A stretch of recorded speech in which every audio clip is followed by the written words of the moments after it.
हिंदी फिल्मों में कई ऐसे भाइयों की जोड़ी आई जो बहुत कामयाब हुई। बहुत सी जोड़ियां ऐसी भी हुईं जिनके बारे में लोग कम ही जान पाए। 90 के दशक में भी ऐसी ही कई जोड़ियां आई थीं जिनमें से किसी एक भाई की पहचान बनी भी तो दूसरे को उतनी कामयाबी ना मिल सकी, और कामयाबी मिली भी तो लंबे वक्त तक नहीं टिक सकी। उस दौड़ की बात करें तो ऐसी जोड़ियों में रोनित रॉय और रोहित रॉय जैसे भाइयों के अलावा भाइयों की एक और जोड़ी का बड़े पर्दे पर आगमन हुआ था, जिनके नाम है माणिक बेदी और रजत बेदी। आज के इस वीडियो में हम इन्हीं बेदी भाइयों के फिल्मी सफर पर चर्चा करेंगे और जानेंगे कि आजकल वो क्या कर रहे हैं। खूबसूरत चेहरा, लंबी चौड़ी पर्सनैलिटी और बढ़िया एक्टिंग। फिल्मों में बतौर नायक काम करने के लिए भला और क्या चाहिए।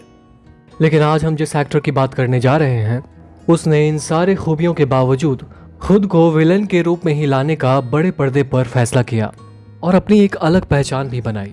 उस एक्टर का नाम है रजत बेदी। 1 जनवरी 1970 को मुंबई में जन्मे रजत बेदी के पिता नरेंद्र बेदी जी 70 के दशक के मशहूर राइटर, डायरेक्टर और प्रोड्यूसर हुआ करते थे। उस दौर में उन्होंने जवानी दीवानी, खोटे सिक्के और रफू चक्कर जैसे सुपरहिट फिल्मों के अलावा राजेश खन्ना के साथ बंधन और महाचोर जैसी बेहतरीन फिल्में भी बनाई। वहीं उन्होंने अमिताभ बच्चन को लेकर बेनाम और अदालत जैसी शानदार फिल्में भी बनाई। रजत बेदी की मां वीना बेदी भी एक राइटर और एक कॉस्ट्यूम डिजाइनर हुआ करती थीं। उन्होंने 80 के दशक में रिलीज हुई विनोद खन्ना की फिल्म इंसान की स्टोरी लिखी थी, जिसका स्क्रीन प्ले लिखने के साथ साथ निर्देशन भी किया था नरेंद्र बेदी ने। रजत के दादा स्वर्गीय राजेंद्र सिंह बेदी जी एक जाने माने राइटर हुआ करते थे। ढेरों कहानियां लिखने के साथ साथ उन्होंने एक चादर मैली सी और अभिमान जैसी कई सुपरहिट फिल्मों की कहानियां भी लिखी हैं। रजत ने अपनी स्कूली शिक्षा मुंबई के जमनाबाई नरसी स्कूल से पूरी की थी। बेहद ही शानदार व्यक्तित्व के मालिक रजत ने पढ़ाई के बाद मॉडलिंग शुरू कर दी और कई प्रतियोगिताओं में विनर भी रहे। दोस्तों, आपको ये जानकर ताज्जुब होगा कि रजत ने करण अर्जुन और डुप्लीकेट जैसी फिल्मों में शाहरुख खान का बॉडी डबल बनकर बॉलीवुड में प्रवेश किया था। साल 1998 में राजन सिप्पी द्वारा निर्देशित फिल्म 1001 से बतौर अभिनेता फिल्मों में अपना डेब्यू किया। थ्रिलर और मिस्ट्री बेस्ड इस फिल्म में डिम्पल कपाडिया, जैकी श्रॉफ और तब्बू जैसे बेहतरीन एक्टर्स की भरमार थी। इंटरनेशनल खिलाड़ी, जोड़ी नंबर 1, ये दिल आशिकाना, चोर मचाए शोर, जानी दुश्मन एक अनोखी कहानी, माँ तुझे सलाम, रक्त, अक्सर, जाने मन, द हीरो, पार्टनर और बॉर्डर हिंदुस्तान का आदि जैसी तकरीबन 40 फिल्मों में इन्होंने काम किया। हालांकि रजत को असली पहचान मिली थी राकेश रोशन की फिल्म कोई मिल गया से। साल 2003 में रिलीज हुई इस फिल्म में राज सक्सेना की नकारात्मक भूमिका निभाई थी। इस फिल्म की जबरदस्त कामयाबी के बाद उन्होंने कभी पीछे मुड़कर नहीं देखा। दोस्तों, ज्यादातर फिल्मों में रजत ने मुख्य तौर पे एक नकारात्मक किरदार ही निभाया, क्योंकि उनका मानना था कि ऐसे किरदारों में उन्हें अपनी प्रतिभा दिखाने का ज्यादा मौका मिलता है। हिंदी के अलावा रजत ने पंजाबी, तमिल, तेलुगु, कन्नड़ आदि भाषाओं में भी फिल्म किया है। हालांकि ढेरों फिल्मों में काम करने के बावजूद भी रजत को एक जैसे फिल्म ही ऑफर हो रहे थे, जिससे रजत को बतौर एक्टर ना तो संतुष्टि मिल रही थी और ना ही अपना सफल भविष्य नजर आ रहा था। इसलिए वो अचानक ही फिल्म लाइन छोड़कर बिजनेस करने कनाडा चले गए और वहीं बस गए। रजत कहते हैं कि दूसरे देश में जाना कोई सुनियोजित फैसला नहीं था। दरअसल वो अपनी फिल्मी करियर से खुश नहीं थे। रजत ने कनाडा में एक कंस्ट्रक्शन कंपनी शुरू की, कुछ साल वहां काम किया, लेकिन फिल्म इंडस्ट्री से दूर रहकर उन्हें उनकी जिंदगी हमेशा अधूरी लगती थी। रजत कहते हैं कि वो अपने परिवार में तीसरी पीढ़ी हैं जो किसी फिल्म व्यवसाय में है और वो इस व्यवसाय को आगे भी जारी रखना चाहते हैं।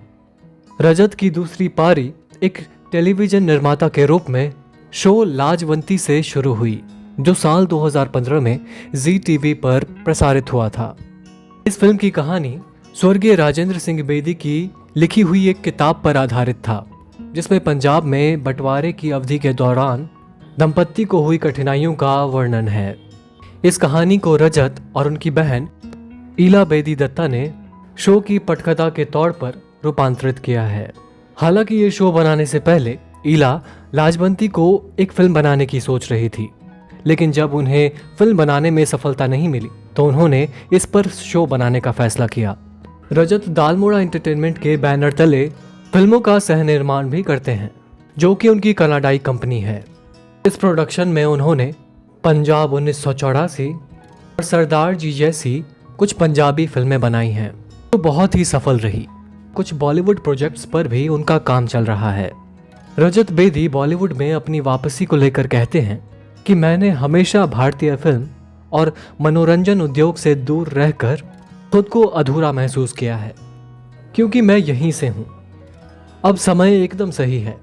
कई नए प्लेटफॉर्म का उदय नए प्रतिभाओं के साथ हो रहा है, जो अलग अलग कहानियाँ कह रहे हैं। उन्हें एक नए तरीके से पेश किया जा रहा है। बॉलीवुड में वापसी करने पर बतौर प्रोड्यूसर शुरुआत करने के साथ साथ रजत ने हिंदी के अलावा पंजाबी और तेलुगु भाषा की फिल्मों में काम भी कर लिया है। दोस्तों, बहुत कम लोग जानते हैं कि रजत ने इस बार खुद को राज सिंह बेदी नाम दिया है। रजत बताते हैं कि मेरे पिता हमेशा से मुझे राज बुलाना चाहते थे, लेकिन मेरी माँ ने इसे बदलकर रजत कर दिया।